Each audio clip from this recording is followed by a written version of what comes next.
And welcome back once again to all of our options traders. So, how does an account go into negative equity? What exactly does this mean? And more importantly, how do you get there? Well, negative equity simply means that you owe more on the account than it's worth. You have to send in a check just to get the account back to zero.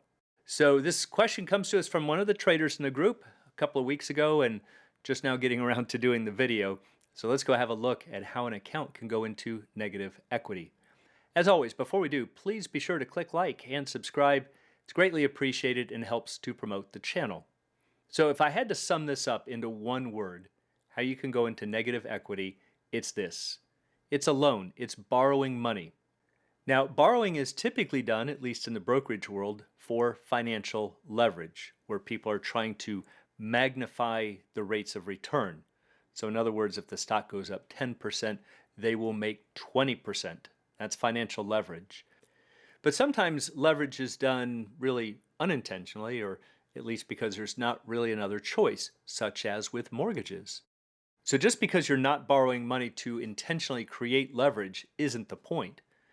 Anytime you are borrowing money to control some type of an asset, whether it's shares of stock, a house, a car, it doesn't matter. You have some type of financial leverage, and that means you could go into negative equity. So let's start off with a quick definition of equity. Equity is essentially what's left over after paying the debt. Kind of a simple way to remember it is that it's what you own minus what you owe. So, for example, let's say that you have a mortgage, house is worth $500,000, but you owe $450,000 on it. So notice the market value of the home is 500K, the mortgage is what you owe is 450K, and that's giving you 50,000 equity.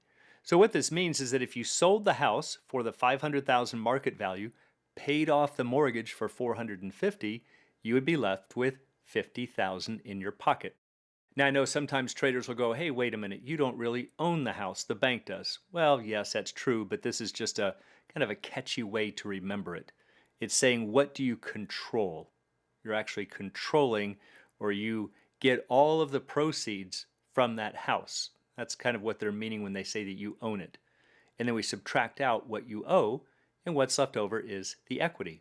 So if the market value of the house rises to 550,000, and let's say you haven't paid off a lot on the mortgage, maybe it's a very quick spike, your equity goes from 50,000 to 100,000. That's just 550,000 minus 450. So you can see that any of these increases go straight to your bottom line. Now, of course, leverage works both ways. Let's say the equity falls to maybe 400,000, you owe 450, now you are upside down in your house. That's another way to understand it. That's usually the term that they use a lot in the real estate market. They'll say that you're upside down, or in a car loan. That's all it means, that you're negative equity. That if you were to sell the asset and pay off the loan, you would have to dig into your pocket or into savings to do that. So, in the financial world, in the brokerage business, traders can go negative equity from long and short positions. So, let's start with the long positions. Let's say that you buy stock for $10,000 total. Maybe it's $100 per share, you buy 100 shares.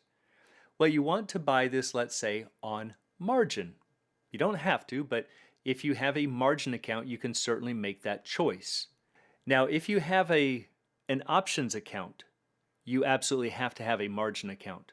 There's an exception with IRAs, it's called IRA margining, but you have to have a margin account if you have an options account. So you could do this. You could say, all right, I want to buy $10,000 worth of stock, but I'm only going to deposit 5,000.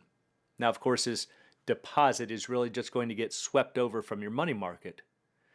And this 5,000, this 50% is called Regulation T, sometimes call it Reg T for short. But you've got to meet the Reg T requirement. You've got to deposit 50%. And the broker will automatically loan you the remainder. No additional paperwork necessary, it's just automatic. And again, this is what's called margin trading. And in this case, the margin balance would be the amount that you're borrowing, or 5,000 bucks. So the main reason that traders do this is for leverage. They are intentionally trying to create financial leverage so that they can magnify gains in their returns. And as we'll see, that also means they must accept magnifications in the losses. So let's use this example right here. Let's say our market value long is 10,000. The debit, that's the term we use in the brokerage business. That's the amount that you borrowed, is 5,000. So 10,000 minus 5,000 is your equity. So at this point, your total equity comes from your Reg T amount, from the amount of the deposit. But now let's say that the market value rises to, let's say, 20%. What happens? Well, your market value long has increased to 12,000. Your debit stays, at least in the short run, reasonably the same, unless you've sent in additional money to pay it off. But we'll keep it at 5,000. And if we do, notice that that increase goes directly to your bottom line, goes directly to your equity. So your market value long went from 10,000 to 12,000. There's an extra 2,000 bucks that it increased, and that increased your equity from 5,000 to 7,000. So notice that that equity increase from 5,000 to 7,000 is 40%. It's exactly twice the amount that the stock went up. And that is, again, financial leverage. You are magnifying these returns. Now, the reason it's exactly 2 to 1 is because of the deposit was half of the amount, or 50%. So mathematically, you can just take 1 divided by 0.5, and that gives you 2. So your financial leverage is now 2 to 1. So let's see what happens if it goes down. All right, so let's use the same scenario here. And now the market value drops 20%. So your market value long is now 8,000. Debit will keep roughly the same at 5,000. And the equity is now 3,000. And so now your equity has gone from 5,000 to 3,000. That's a 40% drop, or again, look at that, 2 to 1. So hopefully you're seeing that if we make this drop big enough, we're going to eventually eat through all of this remaining 3,000 and go negative equity. So for instance, let's say the stock takes a really big hit. Now that doesn't mean it has to happen in a day, although it could, but maybe it's just slowly over several days or a week. But it's now down 60%. Your market value long is now 4,000. Debit stays about the same here at 5,000. Equity is minus 1,000. Look at that. 4,000 minus 5,000 is negative 1,000. So in other words, if you close out your long position and then go to pay off the debit, you'd have to reach into your savings and pull 1,000 bucks from somewhere. Now, in most cases, it's just going to be part of your account. You've probably got it sitting in the money market, but your equity has now taken a very big hit. So how much? Well, you've gone from 5,000 to negative 1,000, which is minus 120%. In other words, not only did you lose 100% of your equity, the 5,000, you lost another 1,000 on top of it. And 1,000 on top of 5,000 is an additional 20%. So that's where that 120% is coming from, and notice it's exactly twice as big as the drop in the stock. So this is how you can go into negative equity. Now in this case, it might not seem like a super big deal. Most people would probably be able to somehow cough that up. But I've seen positions that have gone $500,000 and $600,000 into negative equity. So just keep this in mind. We can always scale these out. Negative equity is negative equity. This is the trap you want to avoid. And the easiest way to do that is not do your naked options. All right, so once you understand the long position, it shouldn't take a super stretch of the imagination to realize that the short position, being on the opposite side of the transaction, could have exactly the same situation. So let's look at the short positions. Let's say that you wanted to instead short this stock, $100 stock, you short 100 shares or $10,000 worth. Well, again, you have to post or deposit Reg T, which is 50% of that, or 5,000 bucks. Now, the math is going to work a little bit differently. Philosophically, it's exactly the same thing, but we're going to call it a credit. In other words, you have collected $10,000 from the sale of that stock. Remember, you have sold something you don't own, and you've received cash. But you also had to post an additional $5,000, so in total, you have a $15,000 credit. So now the accounting looks like this. We've got a $15,000 credit. We subtract off the market value short, which is 10,000. And so right now, 15,000 minus 10,000 is equity of 5,000. And just as with the long position, when you first enter this position, this is coming from your Reg T deposit. But now let's say the market value falls. All right, so for a short position, that should be a good thing. That's the reason that people short stock or take a short position, is that they are going to make money if the underlying asset falls. So let's say that it falls 10%. This should bump up our equity.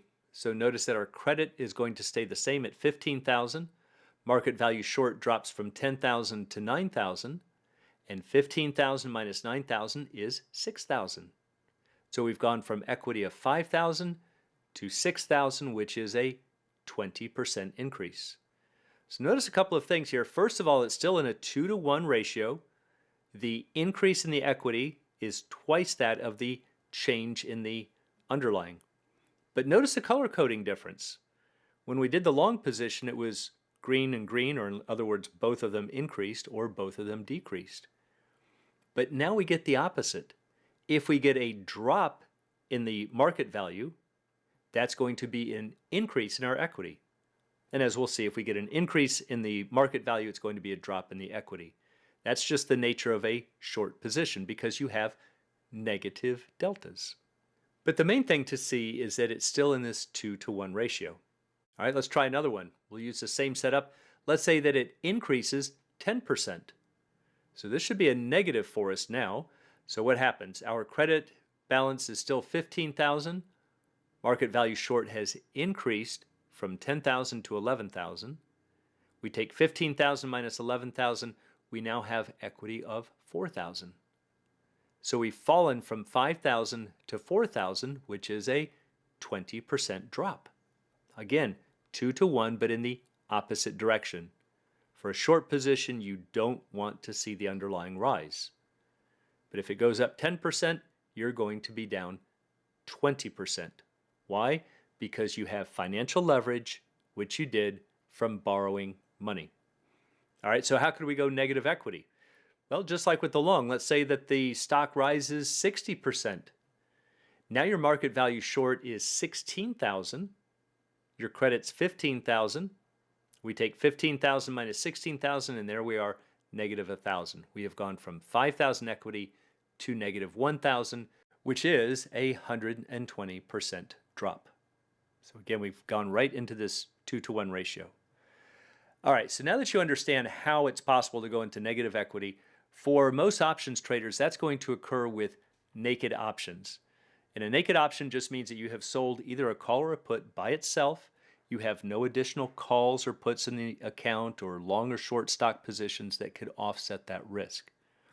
And for these positions, you absolutely have to be on margin because you're selling something or just taking an obligation that you can't own it, you can't pay for it. All you can do is put a deposit towards it. So let's say the stock is, we'll make it a pricey one this time, $500. And let's say you want to sell 10 of the 480 puts.